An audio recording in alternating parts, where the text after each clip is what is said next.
कमलनाथ दिग्विजय के ये 7 सेनापति भेद पाएंगे भाजपा का चुनावी चक्रव्यूह। नमस्कार, आप देख रहे हैं नुफिकर न्यूज। चुनावी बिगुल बजने से पहले ही मध्य प्रदेश के सियासी रण में कांग्रेस और भाजपा ने बिसात बिछानी शुरू कर दी है। स्थानीय स्तर पर भाजपा की घेराबंदी के लिए कांग्रेस अध्यक्ष कमलनाथ ने अपने 7 मजबूत नेताओं को मैदान में उतार दिया है। इन नेताओं के जरिए कांग्रेस जमीन स्तर पर सत्ता विरोधी लहर की फसल तैयार कर रही है। कांग्रेस की हालिया जन आक्रोश रैली इसी का एक उदाहरण है। कांग्रेस की है जन आक्रोश यात्रा 11,400 किलोमीटर से ज्यादा का सफर तय कर प्रदेश के सभी 230 विधानसभा क्षेत्रों में पहुंचेगी। इस यात्रा को 7 अलग अलग क्षेत्रों में निकाला जा रहा है और इनकी कमान कमलनाथ ने इन्हीं 7 नेताओं को सौंपी है। बुंदेलखंड निवाड़ में अध्यक्ष अरुण यादव, रतलाम झाबुआ में कांतिलाल भूरिया, विंध्य रीवा में अजय सिंह, मालवा में जीतू पटवारी, नर्मदाचल में सुरेश पचौरी, महाकौशल में कमलेश्वर पटेल और ग्वालियर चंबल में गोविंद सिंह के कंधों पर सारा जन आक्रोश यात्रा का दामोदार है। कांग्रेस के सूत्रों की माने तो पार्टी के टिकट वितरण से लेकर कमलनाथ की रणनीति को अमली जामा पहनाने में भी इन 7 नेताओं की महत्वपूर्ण भूमिका रहने वाली है। ऐसे में सवाल है कि क्या ये 7 नेता भाजपा के चुनावी चक्रव्यूह को भेद पाएंगे।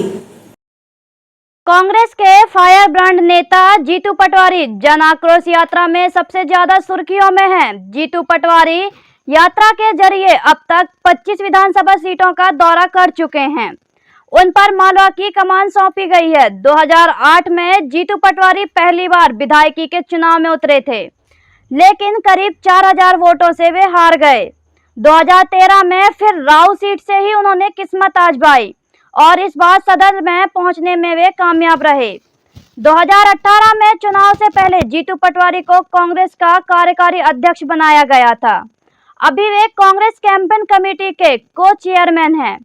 जीतू पटवारी को राहुल गांधी का करीबी माना जाता है। मालवा कांग्रेस के लिए सबसे चुनौती भरा इलाका रहा है। मालवा में विधानसभा की कुल 50 सीटें हैं। 2018 में कांग्रेस की 26 और भाजपा को 24 सीटों पर जीत मिली थी। भाजपा ने इस बार मालवा जीतने के लिए पूरी ताकत झोंक दी है।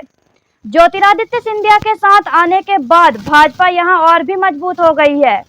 मालवा के कई विधायक 2020 में कांग्रेस से पाला बदलकर भाजपा में शामिल हो गए थे। मालवा में भाजपा के प्रभाव को कम करने के लिए राहुल गांधी ने भारत जोड़ो यात्रा के दौरान इस क्षेत्र के 6 जिलों का दौरा किया था। खुद जीतू पटवारी गेहूं के समर्थन मूल्य को लेकर यात्रा निकाल चुके हैं। हाल ही में भाजपा ने इंदौर से कैलाश विजयवर्गीय को मैदान में उतार दिया है। अभी कई और बड़े नेताओं के मैदान में उतरने की चर्चा है। ऐसे में जीतू पटवारी के लिए भाजपा का यह किला भेदना आसान नहीं है। मनमोहन सरकार में कैबिनेट रैंक के मंत्री कांतिलाल भूरिया अभी मध्य प्रदेश कांग्रेस कैंपेन कमेटी के चेयरमैन हैं। कांतिलाल भूरिया पहली बार 1998 में रतलाम सीट से लोकसभा का चुनाव जीता था। 2011 में कांतिलाल भूरिया को कांग्रेस ने मध्य प्रदेश की कमान सौंपी थी। कांतिलाल भूरिया के नेतृत्व में ही पार्टी ने 2013 का चुनाव लड़ा था।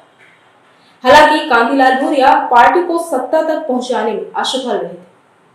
इस बार कमलनाथ कांतिलाल भूरिया के सहारे में आदिवासी बेल्ट में क्लीन स्वीप की रणनीति पर काम कर रहे हैं। मध्य प्रदेश में आदिवासियों के लिए 47 सीटें आरक्षित हैं। राज्य के झाबुआ, धार, अलीराजपुर, बड़वानी जैसे जिलों में आदिवासी वोटर्स ही किंग मेकर की भूमिका निभाते हैं। 2018 में इन 47 सीटों में से 30 पर भाजपा ने जीत दर्ज की थी। 2018 में भाजपा ने 37 सीटों पर जीत हासिल की थी। इस बार आदिवासियों को रिझाने की जिम्मेदारी भाजपा की ओर से खुद प्रधानमंत्री मोदी ने संभाल रखी है। ऐसे में कांतिलाल भूरिया के लिए आदिवासी बेल्ट में कांग्रेस का पताका फहराना आसान नहीं होगा।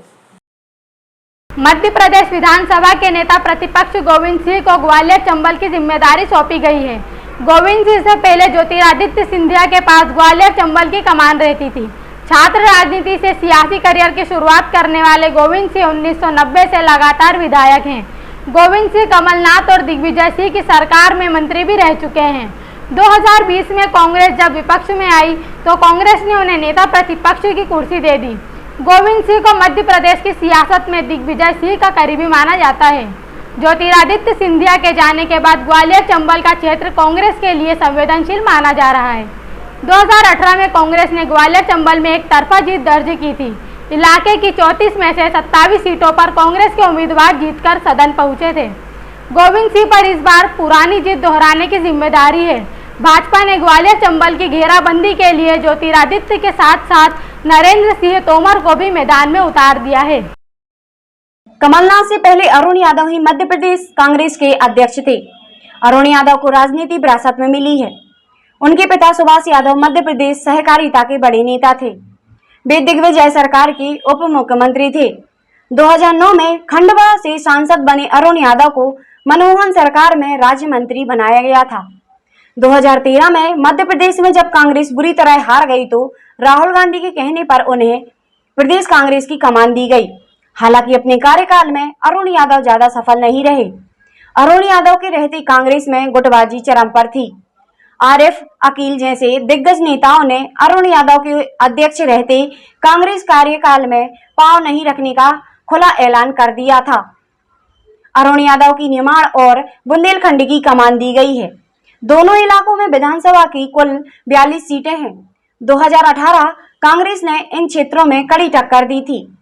42 में से 20 सीटों पर पार्टी को जीत मिली थी। हालांकि 2019 के लोकसभा चुनाव में पार्टी यहां बुरी तरह पिट गई। खुद अरुण यादव भी खंडवा से चुनाव हार गए थे। कांग्रेस को इस बार निवाड़ और बुंदेलखंड से काफी उम्मीदें हैं। राहुल गांधी की भारत जोड़ो यात्रा निमाड़ के बुरहानपुर से ही मध्य प्रदेश में एंट्री की थी। भाजपा ने निमाड़ में घेराबंदी के लिए कई सीटों पर अभी से उम्मीदवारों का ऐलान कर दिया है।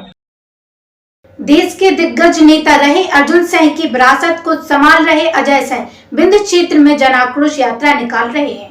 अजय सिंह मध्य प्रदेश विधानसभा के नेता प्रतिपक्ष रह चुके हैं।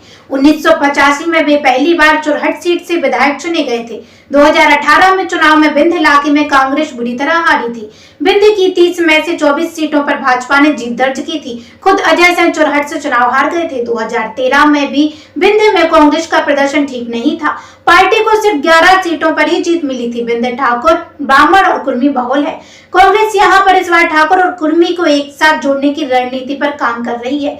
ब्राह्मण वोटरों में भी सेंध लगाने के लिए अजय सिंह के साथ कई ब्राह्मण नेताओं को भी मैदान में उतारा गया है। कांग्रेस को भाजपा के बागी नारायण त्रिपाठी से भी नई उम्मीद है। नारायण त्रिपाठी ने हाल ही में विंध्य प्रदेश की मांग को लेकर नई पार्टी का गठन किया है। कभी कांग्रेस के स्टार चेहरे रहे सुरेश पचौरी दिग्विजय सिंह की खास माने जाते हैं। सुरेश पचौरी मनमोहन सरकार में मंत्री रह चुके हैं। यूथ कांग्रेस से राजनीतिक कैरियर की शुरुआत करने वाले पचौरी को 2018 में कांग्रेस का अध्यक्ष बनाया गया था। 34 साल की उम्र में सुरेश पचौरी पहली बार 1984 में राज्यसभा के सांसद चुने गए थे। पार्टी के ब्राह्मण चेहरे सुरेश पचौरी की नर्मदांचल में मजबूत पकड़ है। भोपाल नर्मदांचल में विधानसभा की कुल 36 सीटें हैं। 2018 में कांग्रेस ने यहां सिर्फ 16 सीटों पर ही जीत पाई थी। इनमें भी अधिकांश सीटों पर जीत का मार्जिन 10,000 से भी कम था। भाजपा इस बार इन क्षेत्रों के लिए अलग रणनीति तैयार कर रही है। नर्मदांचल से ही शिवराज सिंह आते हैं और यह क्षेत्र भाजपा का मजबूत किला माना जाता है। कांग्रेस इस बार नर्मदांचल के ब्राह्मण वोटों को अपने पक्ष में जोड़ने की रणनीति पर काम कर रही है। इस क्षेत्र में 5 से 7% ब्राह्मण आते हैं, इसलिए यहाँ का दारमदार सुरेश पचौरी को दिया गया है।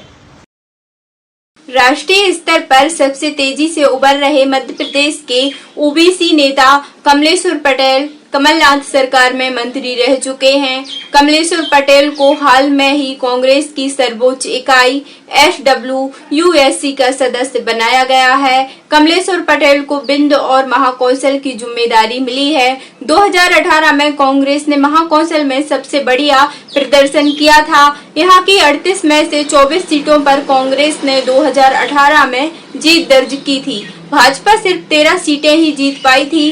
कांग्रेस इस बार महाकौशल में क्लीन स्वीप की रणनीति पर काम कर रही है। महाकौशल में ओबीसी समुदाय की आबादी करीब 35% है।